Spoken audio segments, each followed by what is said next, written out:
Hey guys, Toner at 11 here. We've got January 2017 SpecOps Global Box.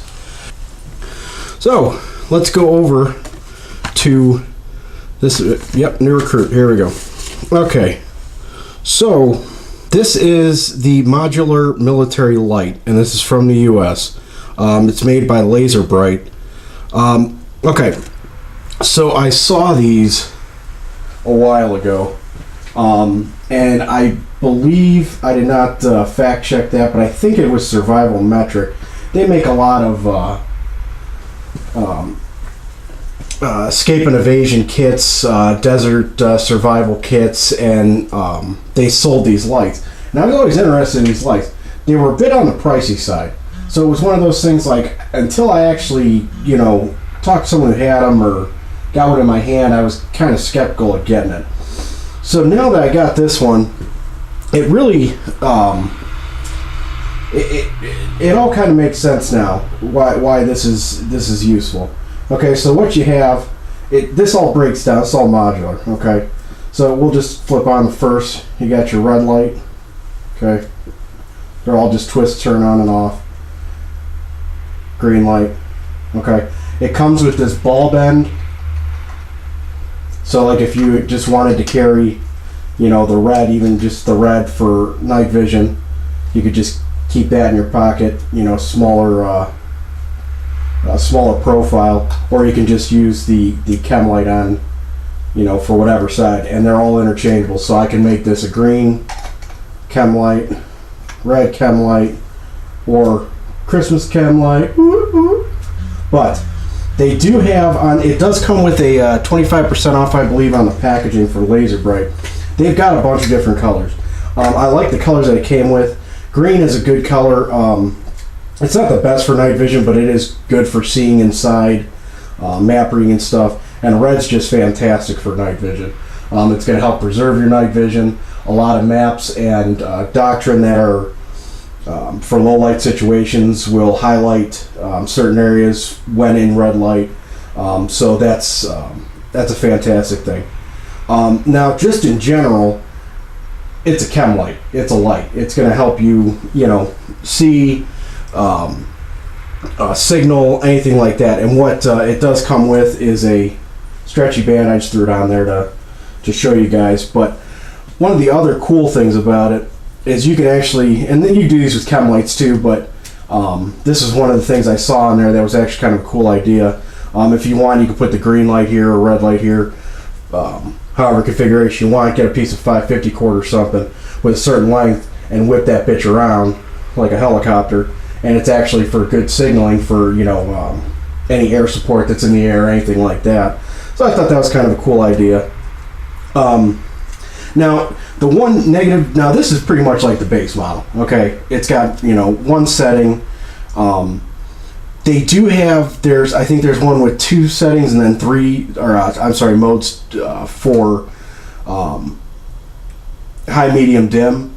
So that's kind of cool because this is one thing. I did have the lights off when I was toying with it, and I turned that red light on, and man, it is bright. I mean, it's good, but in the same hand, if you're still trying to preserve your night vision, I don't care how red it is. If it's bright enough, it's gonna destroy that night vision a little bit. But they do have different options for that. They, you can purchase, these module ends in red with, different modes on it, and they also do sell. I think they call it a cat eye, and it basically you can open it up and get a bigger field of view, or turn it down so it's just a little bit. So when you're reading a map or something, you don't have that much light. So, other than that, it's cool. This would be something I'd carry in my pack. Either way, just for the light signaling options to it. And like I said, I can, break this down and just take the red bulb with me, and then keep the green, chem light and something else. But it also opens it up. This is the first one I've seen out of any box. And I'm glad I saw this because now it opens it up to a lot more things, especially with that discount code. Each one, it's probably easier to see on this guy. There's a little, you put a cord, shows a quarter in there. You can use a flathead knife, whatever. I turn this out and it's got 2, pretty much, key fob batteries in it, I don't know exactly what size they are. 2026s. But it comes with 4 of them, so that'll fill each one of these modules up once. So that's cool that comes with that. I mean, these things do last quite a while, but it's good to always have those. And if they got the good shelf life, all the preppers out there, you want to keep those on the shelf. So that was the first item, which was the Laser Bright. That's the one and only item in the new recruit box. Next box is the season non-com. Okay, and this is why we had a bigger box. Now, of course, I put all this bullshit on top of the bag, so now I have to move all of it so I could show you the bag. So, this is the German rucksack, okay? Now, this, I'm assuming this is used, okay? Some of the buckles are a bit scratched. There's a little bit of fraying on the bottom from when it's been hit on the ground. A couple of the buckles have been tied out to keep them instead of having to keep move them. But it was probably issued to, you know, the lighter end of the spectrum for military occupations. I don't think these were, you know, heavy use in their, you know, special operations or, you know, their infantry or whatever, because it's really not that bad. It's not, you know, 100% noticeable. There's no holes or anything like that, but you could tell it was used. But this thing, now, I don't know what it is with Germany with their camos. I don't have anything against it. I think I was just being in the good old U.S. of freedom, being with the BDUs and the old DCUs and chocolate chips and now ACU and all that shit. So it's just, it's different to me. Nothing wrong with it because it really does have kind of a BDU style with a hint of that red in there and stuff like that. So, you know, I mean, it works. So plenty of compartments in this thing, Velcro patches.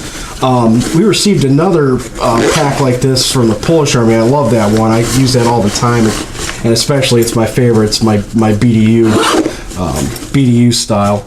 So you got your top lid. This holds these straps, which I'm assuming are going to go across top here. Yes, they do. They go across here, so you can probably, you know, put your bedroll in there. You know, any large item you got strapped to the top. It's also got a large admin pouch on top here. You got a zipper compartment over top to place some stuff on that top lid. Got your little Velcro for your name tape. Clips and buckles everywhere. This could possibly be utilized as a weapons mount. Actually, probably, because this pouch down here on the bottom, it probably a barrel rest. I don't think you could fit a stock in there, but you could put a barrel rest in there at least. Secure your weapon down across the back, and even anything like, I know when I'm going out video and stuff like that, I'll take my my tripod and strap it across the side where, you know, usually place a weapon or longer items. So you got 2 larger pouches on the side, basically sustainment pouches, and this is basically the same as a lot of rucks. You've got the bottom divider, or you can just open it up to make it one huge bag, or you can divide it out, put your sleep system in there, or whatever items you want to use. So flip to the back. You got good pads, nothing crazy. See, and this is where I saw that, you know, it was like, this is used.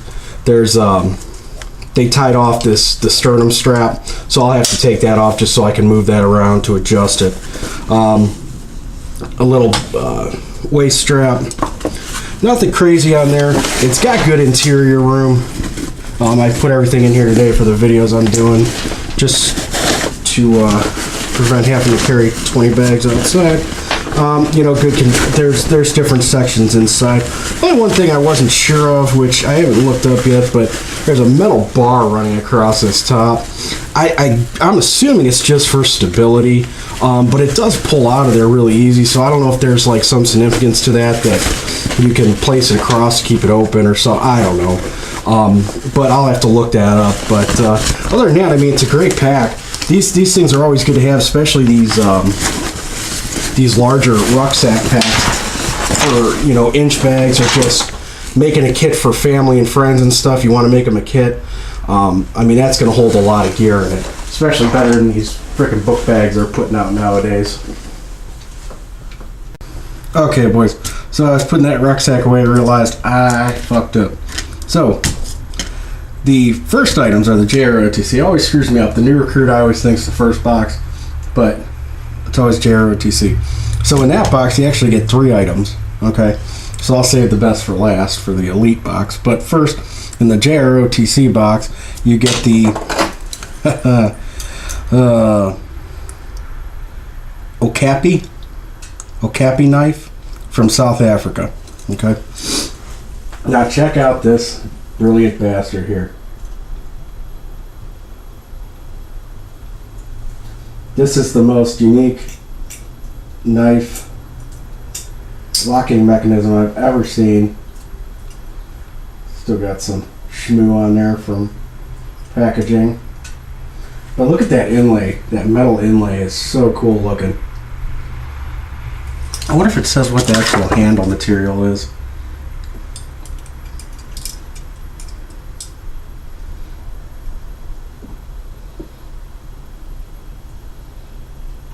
Well, it doesn't look like it, but it's a wood handle. It's got great, good grain in it. So basically, to close this, you have to kind of lift up on that keyring there, and it's basically notched. So like once I get that open, now it can close all the way, but it goes down and notches. So it's kind of locked. It's not fully locked, but it's kind of locked there. Same thing. So I don't know if there's a reason to that, or just for that detent just to have. But I mean, that is a freaking cool knife. I don't think I've ever had a knife from South Africa, unless it was a chintzy handmade one that I've purchased over the years. But an actual knife like this that was, you know, crafted over there with this kind of detail and stuff is so cool. I really like this knife. So that's the first item in the JROTC box. The second item, now this is the, I believe it's Alaska or Arkansas. Yeah, Arkansas stone. So this is a sharpening stone. These are great to put in your kits and stuff. You gotta be careful with them because they are kind of brittle. I put these things in packs before, and you know, they get down to the bottom and smack something on and they crack. But yeah, there you go, yeah, cracker. But these are great stones for fine tuning your blades. I mean, if you work on it good enough, you can get nicks and stuff out, but it's more for fine tuning. But these are great stones. So that was the second item, and that was USA. The third item is from Israel, and it's the restraining tool. So, good hooks on each side if you're trying to gain compliance. You know, trying to get someone on the ground. You know, you get that edge right in a certain spot in their neck near their shoulder, and you kind of play the jiggle game until you get that compliance to where they move. So these hooks are still good. I mean, this is a nice tool, a little bit larger, but especially if you're in the field of fighting for a living, such as law enforcement and stuff, and you get, I don't know if you have to be certified, but you got to make sure your department allows them, because some don't allow them. I've talked to people before after I got certified in it, and I had a couple other departments, other officers say, oh, we're not permitted to carry those. So make sure your department allows them, but these are good tools, especially if you're trying to do takedowns, unarmed takedowns and stuff like that, because some departments don't have tasers and stuff yet, so it's good for pain compliance. So, last but not least, after my epic screw up of starting at new recruit and going down, the last item, which is the elite, which is the Fairborn Skies fighting knife, and this is from Great Britain. Now, if that's not a fucking fighting knife, I don't know what the hell is, okay? But full metal handle, the guard's all metal, not stupid sharp, but being a fighting blade, I don't care. You could probably freaking dull this thing out on a rock all day, and you still stick that point in someone. It's going to go through what it needs to. It's got a heavy handle, but I mean, for like kind of like a fighting stiletto, you know, with that pointy edge and stuff, man, you're gonna do some work on that. And on top of that, that's just a cool kind of historical blade for Great Britain. I've never had one of these. I've seen these before. It was a sting style knife that's been used since 1941. Although production of the material has changed throughout the years, the knife's unique style and scabbard have remained relatively unchanged. Made famous through the British Commandos, the Airborne Forces, and SAS. So that's probably where I've seen most of these, when I've seen documentaries and stuff like that. So same thing, such as like the K-bars to the Marines and all that stuff. You know, this is kind of, I guess, their bread and butter fighting knife. So the scabbard is kind of cool too. When I first saw it, you got a metal tip on the end, prevent it from sticking through, because that end is pointy as a son of a bitch. You got a belt loop here. You've just got an elastic band on top here to hold the handle in. And you've got these tabs here, and you kind of see that they're already kind of pre-sewn.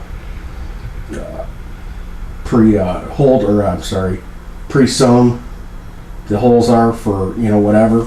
So I kind of did some research on that, because I was like, well, do they get attached? Do you attach it to something, or and what it is to make it easier if you put it in a jacket, you know, you can get the length and then just sew it into a pocket or something for, you know, a fighting knife. So, boot knife, whatever you want to do. But I mean, the scabbard's in, you know, good construction, nice, good construction. And like I said, this is kind of that knife to put in your collection. Just, you know, just the British fighting knife. You know, it's kind of one of those. I'll never go chop a tree down with it. I'm just going to keep it and be able to show people that, you know, it's from Great Britain and this is what they use, kind of thing. Alright folks, besides for dickering up or order here and stuff, but, you know, hey, I don't do too much editing to my videos. I accept my flaws and I put them on video. So, other than that, this is a great box. I love the pack. Definitely will be utilized at some point, either by me or I'll make another kit for someone. I always have people asking me to make kits for them and stuff. Of course, I put a little fee to it because I'm not made of money. So, definitely unique item with the South Africa knife. I think it's just absolutely cool. That laser bright, like I said, that's just opened me up to a lot more ideas with that item in different packs and stuff like that. With that discount code, I'm definitely going to be buying more items like that and check those out. Especially with this fighting blade and the Elite. Like I said, I mean, you can utilize it as whatever you want, but me personally, that's just going to go in the collection. That's just going to go on the shelf, just to kind of pay tribute to what the knife is used for and who uses those knives. So, other than that, I'm going to catch you on the next video. I appreciate you for listening. Thanks.